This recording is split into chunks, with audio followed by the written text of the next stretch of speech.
We provide you the platform to turn your dreams into reality. Give wings to your aspirations with KR Mangalam University. क्या कांग्रेस की मुसीबत बन गए हैं थरूर? क्या शशि थरूर पर डोरे डाल रही है बीजेपी? विदेश जाने वाले सर्वदलीय प्रतिनिधि मंडल में शशि थरूर का नाम शामिल होने के बाद अब चर्चाएं तेज हो गई हैं। चर्चाएं इसलिए भी क्योंकि हाल ही में ऐसे कई मौके देखने को मिले जब कांग्रेस के स्टेटमेंट या फिर कांग्रेस के नेताओं को ही शशि थरूर ने खुलेआम नसीहत दे डाली। और तो और केरल में हाल ही में जिस पोर्ट का उद्घाटन करने प्रधानमंत्री मोदी पहुंचे थे, तो उस दौरान प्रधानमंत्री मोदी और शशि थरूर के बीच में काफी गहरी जुगलबंदी देखने को मिली थी और यहां पर हंसी मजाक भी दोनों करते हुए नजर आए थे। लेकिन इस पूरे मामले में अब कांग्रेस नेता जयराम रमेश ने परोक्ष रूप से शशि थरूर पर कटाक्ष करते हुए कह दिया कि कांग्रेस में होने और कांग्रेस का होने में जमीन आसमान का फर्क है। जयराम रमेश ने आरोप लगाया कि सरकार ने इस मामले में ईमानदारी नहीं, सिर्फ शरारत दिखाई है। वह ध्यान भटकाने के लिए खेल खेल रही है क्योंकि उसका नैरेटिव पंचर हो गया है। जयराम रमेश ने आगे कहा कि अच्छी लोकतांत्रिक परंपरा रही है कि आधिकारिक प्रतिनिधिमंडल में शामिल होने वाले सांसद अपनी पार्टी नेतृत्व से अनुमति लेते हैं। कांग्रेस नेता जयराम रमेश ने कहा कि जब किसी सांसद को आधिकारिक प्रतिनिधिमंडल में भेजा जाता है तो उसे पार्टी से सलाह लेनी चाहिए। तो साथ ही आरोप लगाया कि सरकार ने पहले अपने हिसाब से नाम तय कर लिए और बाद में औपचारिक तौर पर नाम मांगे। रमेश ने इसे बेईमानी और शरारतपूर्ण बताया। बता दें कि इस मामले में कांग्रेस वर्किंग कमेटी की मीटिंग में ही कुछ लोगों ने शिकायत की थी कि थरूर पार्टी लाइन से भटक रहे हैं। इन सब बातों को देखते हुए थरूर का सरकार का प्रस्ताव स्वीकार करना पार्टी को चुनौती देने जैसा लग रहा है।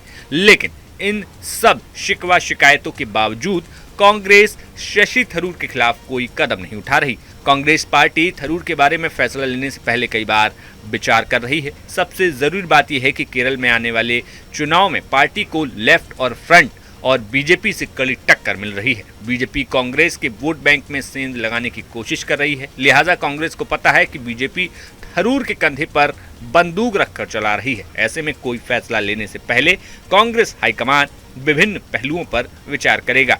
और दूसरी बात यह भी कि थरूर की छवि जेंटलमैन की है। पार्टी नहीं चाहेगी कि उनकी पार्टी से एक अच्छा व्यक्ति चला जाए। अब जहां थरूर के नाम पर कांग्रेस में इतनी सिर फटव्वल हो रही है, तो दूसरी तरफ बीजेपी ने कांग्रेस से पूछा कि क्या थरूर से जलन हो रही है। बीजेपी पूछ रही है कि कांग्रेस ने थरूर को क्यों नहीं चुना। वहीं बीजेपी आईटी सेल के प्रमुख अमित मालवीय ने एक्स पर लिखा कि शशि थरूर की वाकपटुता, यूएन में उनके लंबे अनुभव और विदेश नीति पर उनकी गहरी समझ से कोई इनकार नहीं कर सकता।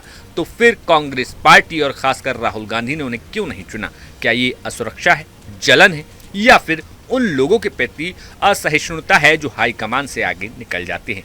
थरूर ने ऑपरेशन सिंदूर पर भारत की राय रखने के लिए गठित प्रतिनिधिमंडल का हिस्सा बनने पर खुशी जाहिर की थी, जिसमें कांग्रेस का विरोध कमजोर पड़ गया। थरूर ने कहा था कि उनके लिए सम्मान की बात है। उन्होंने कहा कि ये मामला राष्ट्रीय हित से जुड़ा हुआ है और इसे राजनीतिक नजरिए से नहीं देखा जाना चाहिए। Is a matter of a duty for all of us. At the same time, for me, it is an honor that I've been asked to lead the delegation, and I look forward very much to playing my part. I've always said that when my services are required by the nation, I should not be found wanting.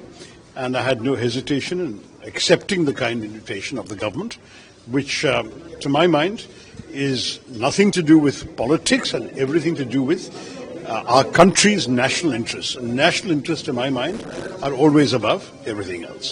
इतना ही नहीं, थरूर ने party में चल रही गतिविधियों पर भी चुप्पी तोड़ते हुए कई बड़ी बातें कही थी। Kindly, the minister talked about my personal experience over the years in international affairs and the need for that experience and such knowledge as I may, such talents as I may possess, to be put to the service of the nation at this time. And I found that absolutely essential, what can I say, answer to give, that certainly when the nation needs my services, I am available, and I'm available for my country. To my mind, this has nothing to do with party politics. It's all to do with what our country has been through in recent times, and the need for us to present a united front. बता दें कि थरूर पहले UN में बड़े पद पर काम कर चुके हैं। वे विदेश मंत्रालय में जूनियर मंत्री भी रह चुके हैं। पिछले साल कांग्रेस ने उन्हें विदेश मामलों की स्थायी समिति का अध्यक्ष बनाने की सिफारिश की थी। खास बात यह है कि इंडिया गठबंधन में कांग्रेस के सहयोगी डीएमके की कनिमोझी और एनसीपी की सुप्रिया सुले ने प्रतिनिधिमंडल का हिस्सा बनने के लिए प्रस्ताव को ठुकराया नहीं है।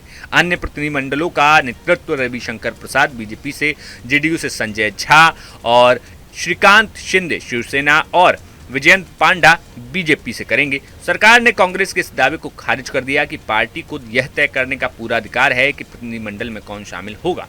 सूत्रों के मुताबिक संसदीय कार्य मंत्री किरेन रिजिजू ने कांग्रेस नेतृत्व से कहा कि इसका पार्टी की राजनीति से कोई लेना देना नहीं है।